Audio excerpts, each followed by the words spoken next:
ஜெஃப்னாகளது நேயர்களுக்கு வணக்கம். இன்றைய நாளில் பேசுபொருளான முக்கிய விடயங்களை பற்றி தான் இன்றைய நிழல் நிகழ்ச்சிகளை பார்க்கவிருக்கின்றோம். அந்த வகையிலே பிள்ளையான் நடத்தியதாக நம்பப்படும் இரகசிய சித்திரவதை முகாம் தொடர்பாக குற்றப்புலனாய்வு திணைக்களம் நீதிமன்றில் வெளிப்படுத்திய விடயம், அர்ச்சுனா ராமநாதன் தொடர்பில் யாழ்ப்பாண நீதிமன்றம் பிறப்பித்த உத்தரவு, குருக்கள் மடம் மனித புதைகுழி தொடர்பாக நீதிமன்றம் எடுத்துள்ள நடவடிக்கை என்பன தொடர்பாக இன்றைய நிழல் நிகழ்ச்சியிலே பார்க்கவிருக்கின்றோம். முதலாவதாக, கிழக்கு மாகாண முன்னாள் முதலமைச்சராக விடுதலை புலிகளில் இயக்கத்திலிருந்து பிரிந்து பின்னர் செயற்பட்ட சிவநேசத்துறை சந்திரகாந்தன் என்று அழைக்கப்படும் பிள்ளையான் கிட்டத்தட்ட ஒரு வருட காலத்திற்கு முன்னர் கைது செய்யப்பட்டு தடுத்து வைக்கப்பட்டு குற்றப்புலனாய்வு திணைக்களத்தினால் விசாரணைக்கு உட்படுத்தப்பட்டிருந்தார்.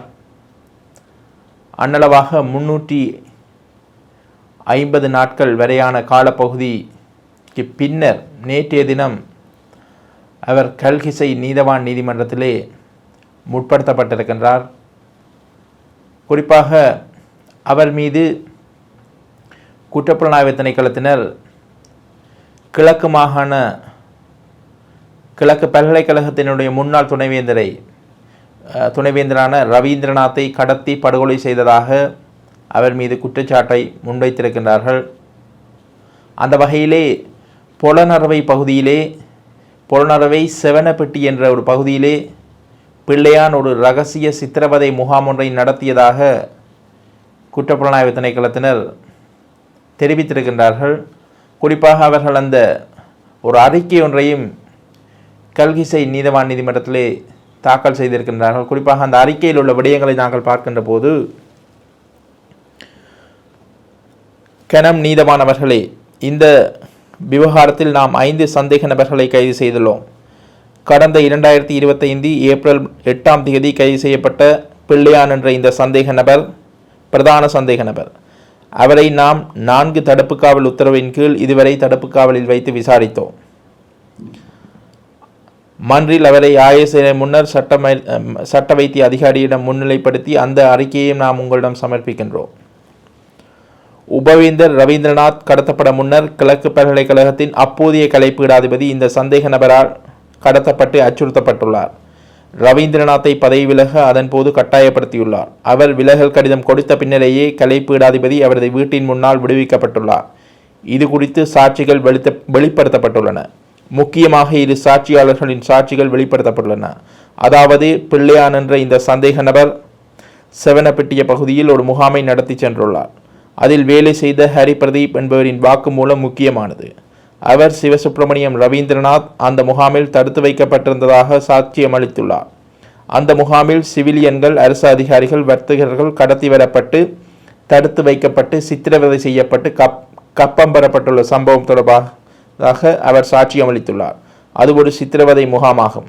உண்மையில் குறித்த முகாமில் வேலை செய்துள்ள இந்த சாட்சியாளர் 2006 டிசம்பர் 17ஆம் தேதி வெலம்புரி பத்திரிகையில் சிவசுப்பிரமணியம் ரவீந்திரநாத் காணாமல் போயுள்ள செய்தியை அந்த முகாமில் வைத்து பார்த்துள்ளார். அந்த நபர் அந்த முகாமில் தடுத்து வைக்கப்பட்டுள்ளதை அதை வைத்தே உறுதி செய்துள்ளார். நாம் குறித்த திகதி பத்திரிகையை சாட்சியாளருக்கு காட்டிய போது அவர் அடையாளம் கண்டார். அதே நேரம் மற்றொரு வேலையாளராக இருந்த குணேந்திரன் வினோதன் என்பவரது சாட்சியத்தை நாம் பெற்றோம். அவரும் சிவசுப்பிரமணியம் ரவீந்திரநாத் அந்த முகாமில் தடுத்து வைக்கப்பட்டிருந்ததை உறுதி செய்தார். போலீஸ் அதிகாரிகள், சிறை அதிகாரிகள் கூட அங்கு தடுத்து வைக்கப்பட்டுள்ளனர். பலர் கொலை செய்யப்பட்டு அந்த முகாமை அண்டிய பகுதியில் புதைக்கப்பட்டதாகவும் அவர் சாட்சியம் அளித்தார். இதனை மையப்படுத்தி நாம் புலனறுவை நீதிமன்றில் அறிக்கை சமர்ப்பித்து அந்த முகாம் தொடர்பில் மேலதிக நடவடிக்கைகளை முன்னெடுக்க உள்ளோம். இந்த நிலையில் தான் ரவீந்திரநாத் செவனப்பட்டி முகாமில் தடுத்து வைக்கப்பட்டு கொலை செய்யப்பட்டு எரிக்கப்பட்டுள்ளமையை நாம் சாட்சி ஊடாக வெளிப்படுத்தியுள்ளோம். பிள்ளையானை கைது செய்யப்போது கைப்பற்றப்பட்ட வழக்கு பொருட்கள் அரச ரசாயன பகுப்பாய்வாளருக்கு அனுப்பப்பட்டுள்ளன. அதன் அறிக்கை கிடைக்கவில்லை. கைப்பற்றப்பட்ட சிம் அட்டைகள் தொடர்பில் அரசு உளவு சேவையோடு சேர்ந்து விசாரிக்கின்றோம். இந்த வதை முகாம் தொடர்பில் நாம் விசாரணைகளை முன்னெடுத்தோம். இது குறித்து பாதுகாப்பு அமைச்சிடம் அறிக்கை கோரினோம். தேசிய உளவுத்துறை பிரதானி அதற்கு பதிலளித்துள்ளார்.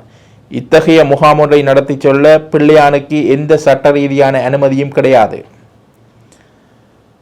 என்று அவர் தெரிவித்துள்ளார். பயிற்சி, சித்திரவதை உள்ளிட்ட எதனையும் சட்ட ரீதியாக செய்ய அவருக்கு அனுமதி இல்லை. புலிகள் இயக்கத்திலிருந்து விலகிய சந்தேக நபருக்கு 362 T56 ரக துப்பாக்கிகளும் 9 மில்லிமீட்டர் ரக துப்பாக்கிகள் 36 ஒரு மைக்ரோ கைத்துப்பாக்கியும் வழங்கப்பட்டுள்ளன. அவை இதுவரை மீள கையளிக்கப்படவில்லை. பயங்கரவாத தடைச்சட்டத்தின் கீழும் தண்டனை சட்டக்கோவையின் கீழும் குற்றச்சாட்டுகள் சுமத்தப்பட்டுள்ளன விசாரணையாளர்கள் தெரிவித்துள்ளனர். கொடுத்த வழக்கின் போது பிள்ளையான் சார்பிலே சட்டத்தரணி உதய கமன்பில ஆஜராகி இருக்கின்றார். அந்த வகையிலே குறிப்பாக இந்த வழக்கை உயிர்த்த ஞாயிறு தாக்குதல் தொடர்பாக நடத்துவதாகவே இதுவரை காலமும் அரசாங்க தரப்பும் ஜனாதிபதியும் சொல்லி வந்த நிலையில் அதனுடன் சம்பந்தப்படாத இன்னொரு வழக்கிலே பிள்ளையானை குற்றம் சாட்டியுள்ளதாக உதய கம்மன்பில தெரிவித்திருக்கின்றார். இந்த நிலையிலே இந்த பிள்ளையான் விவகாரம் தொடர்பாக அடிப்படை உரிமை மீறல் மனு தாக்கல் ஒன்று உச்சநீதிமன்றத்தில் தாக்கல் செய்யப்பட்டுள்ள நிலையில் அதனுடைய சட்டமா அதிபரின் ஆலோசனைக்கு அமையவே அடுத்த கட்ட நடவடிக்கை தொடர்பாக பிள்ளையான் விவகாரத்தில் எடுக்கப்படலாம் என்ற நிலையிலே பிள்ளையான் தொடர்ந்தும் விளக்கமறியலில் வைக்கப்பட்டுள்ளார். இந்த நிலையில் உதய கம்மன்பில குறிப்பாக விடுதலை புலிகளுக்கு எதிராக போராடியதற்காக பிள்ளையான் மீது அரசாங்கம் நடவடிக்கை எடுப்பதாக குற்றம் சாட்டியிருக்கின்றார்.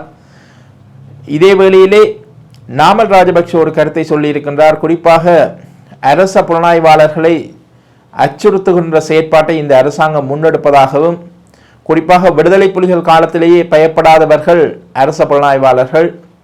அந்த வகையிலே இந்த அரசாங்கத்தினுடைய செயற்பாடுகளுக்கு இந்த அச்சுறுத்துகின்ற செயற்பாடுகளுக்கு ஒருபோதும் அவர்கள் பயப்பட மாட்டார்கள். எங்களுடைய ஆட்சி வந்தால் நாங்கள் அவர்களுக்கான ஒரு பாதுகாப்பை உறுதிப்படுத்தி நாங்கள் செயற்படுவோம் என்று சொல்லி இருக்கின்றார். அந்த வகையிலே இந்த பிள்ளையானுடைய விவகாரம் தற்போது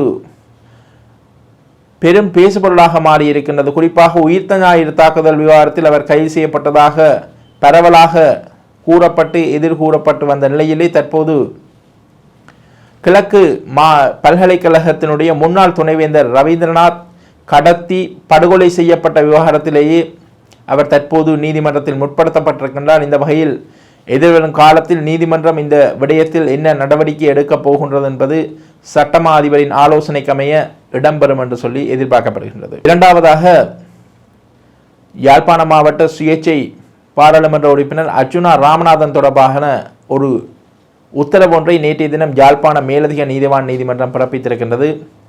அந்த வகையிலே தெல்லிப்பளை புற்றுநோய் வைத்தியசாலை பிரிவில் ஒரு வைத்தியர் தொடர்பாக அவதூறு பரப்பியதாக 2 வைத்தியர்கள் குறிப்பாக வைத்தியர் ராமநாதன் அர்ச்சுனா மற்றும் இன்னொரு புற்றுநோய் வைத்தியர் அடங்கலான தனியார் ஊடகம் வலையொலி தளங்கள் உள்ளிட்ட சில தரப்புகளுக்கு எதிராக தெல்லிப்பளை புற்றுநோய் வைத்தியசாலையினுடைய வைத்தியர் ஒருவர் வழக்கு தாக்கல் செய்திருந்தார்.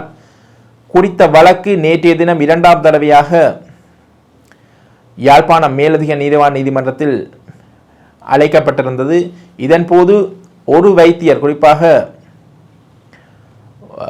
அர்ச்சுனா ராமநாதன் தவிர்ந்த மற்றொரு வைத்தியர் சார்பாக சட்டத்தரணி ஆஜராகி இருந்தார். இதன்போது கூட வைத்தியர் ராமநாதன் அர்ச்சுனா பாராளுமன்ற உறுப்பினர் சார்பில் எவரும் அங்கு ஆஜராகவில்லை. இந்த நிலையில் இந்த வழக்கு ஏப்ரல் மாதம் 24ஆம் தேதிக்கு ஒத்திவைக்கப்பட்டிருப்பதுடன் அன்றைய தினம் 2 பேரையும் சட்டத்தரணியூடாக ஆயராகுமாறு நீதவான் உத்தரவிட்டிருக்கின்றார். குறிப்பாக தெல்லிப்பளை புற்றுநோய் வைத்தியசாலை பணியாற்றுகின்ற வைத்தியர் தொடர்பாக வைத்தியர் ராமநாதன் அர்ச்சுனா உள்ளிட்ட சிலர் அவதூறு பரப்பும் வகையிலே செயற்பட்டார்கள் என்ற அடிப்படையிலேயே இந்த வழக்கு தாக்கல் செய்யப்பட்டிருக்கின்றது. இந்த நிலையிலே வைத்தியர் ராமநாதன் அர்ச்சுனா இது தொடர்பாக கருத்து தெரிவிக்கும் போது தான் வழக்குகளுக்கு பயந்தவன் அல்ல, இதுவும் ஒரு வழக்காக கருதி நான் அதற்கேற்ற வகையில் செயற்படுவேன் என்று சொல்லி தனது சமூக வலைத்தள பக்கத்திலே தெரிவித்திருக்கின்றார். அந்த வகையிலே ஏப்ரல் மாதம் 24ஆம் தேதி வைத்தியர் ராமநாதன் அர்ச்சுனா சட்டத்தரணி ஊடாக யாழ்ப்பாணம் மேலதிக நீதிவான் நீதிமன்றத்தில் ஆஜராகுவாரா என்று சொல்லி தற்போது கேள்விகள் எழுந்திருக்கின்றது. பார்ப்போம் பொறுத்திருந்து இந்த விடயத்தில் வைத்தியர் ராமநாதன் அர்ச்சுனா என்ன விடயத்தை செய்ய போகின்றார் என்று சொல்லி. மூன்றாவதாக மட்டக்களப்பு மாவட்டம் களுவாஞ்சிக்குடி போலீஸ் பிரிவுக்குட்பட்ட குருக்கல்மடம் பகுதியிலே மனித புதைகுழி ஒன்று இருப்பதாக பேசப்பட்டு வந்த நிலையிலே அது தொடர்பான அகழ்வு பணிகள் கடந்த சில தினங்களாக இடம்பெற்றிருந்தது. இந்த நிலையிலே குறிப்பாக ஹஜ் யாத்திரைக்காக சென்ற முஸ்லிம்களை விடுதலை புலிகள் கடத்தி படுகொலை செய்து புதைத்தார்கள் என்ற சந்தேகத்தின் அடிப்படையிலே குறித்த அகழ்வு பணிகள் ஆரம்பிக்கப்பட்டிருந்தது. குறிப்பாக 3 இடங்கள் சந்தேகத்தின் அடிப்படையிலே பார்க்கப்பட்டாலும் கூட ஒரு இடத்தில் மாத்திரமே அந்த அகழ்வு பணி இடம்பெற்றது. அந்த வகையிலே அந்த சில தினங்களாக ஜேசிபி இயந்திரத்தின் உதவியுடன் அந்த அகழ்வு பணிகள் முன்னெடுக்கப்பட்ட போதும் கூட எவ்விதமான தடைய பொருட்களோ மனித எலும்பு எச்சங்களோ அடையாளம் காணப்படாத நிலையிலே அந்த அகழ்வு பணிகள் தற்காலிகமாக நீதிமன்ற உத்தரவுக்கு அமைய நிறுத்தப்பட்டிருக்கின்றது. இந்த நிலையிலே ஏனைய அந்த 2 இடங்களையும் ஸ்கேன் பரிசோதனைக்கு உட்படுத்தி அங்கு ஏதாவது மனித எலும்பு தடயங்கள் மற்றும் தடய பொருட்கள் ஏதாவது தென்பட்டால் ஸ்கேன் பரிசோதனையில் தென்பட்டால் மாத்திரம் அந்த இடங்களை அகன்று பரிசோதிப்பது என்று சொல்லி தற்போது தீர்மானிக்கப்பட்டிருப்பதாக அறிய முடிகின்றது. அந்த வகையிலே குறிப்பாக கடந்த காலங்களிலே இந்த செம்மணி மனித புதைகுழி தொடர்பான அகழ்வு பணிகள் இடம்பெற்ற போது பல மனித புதைகுழிகள் தொடர்பான பேச்சுக்கள் எழுந்திருந்தது. அந்த வகையில் எழுந்த ஒரு புதைகுழி விவகாரமாகவே இந்த குருக்கள் மடம் மனித புதைகுழியும் பார்க்கப்பட்டது. அந்த இடத்திலே தற்போது இந்த குருக்கள் மடம் மனித புதைகுழி முதற்கட்டமாக தோண்டப்பட்ட பகுதியில் எவ்வித தடைய பொருட்களும் மீட்கப்படாத நிலையில் அது தற்காலிகமாக நிறுத்தப்பட்டிருக்கின்றது. அடுத்த கட்டமாக விரைவில் அந்த ஸ்கேன் பரிசோதனைகள் நடைபெற்று அதில் ஏதாவது தடைய பொருட்கள் இருந்தால் அந்த பகுதியை அகழ்வதற்கான நடவடிக்கைகள் எடுக்கப்படும் என்று சொல்லி நம்பப்படுகின்றது. அந்த வகையிலே விரைவில் அது நடைபெறும் என்று சொல்லி நம்பப்படுகின்றது. இன்றைய நாளில் பேசுபொருளான முக்கிய விடயங்களை பற்றித்தான் இன்றைய நிழல் நிகழ்ச்சிகளை பார்த்தோம். மேலும் பல முக்கியமான விடயங்களுடன் மற்றொரு காணொளியில் உங்களை சந்திக்கும் வரை உங்களிடமிருந்து விடைபெறும் நான் உங்கள் கலையமுதன். நன்றி, வணக்கம்.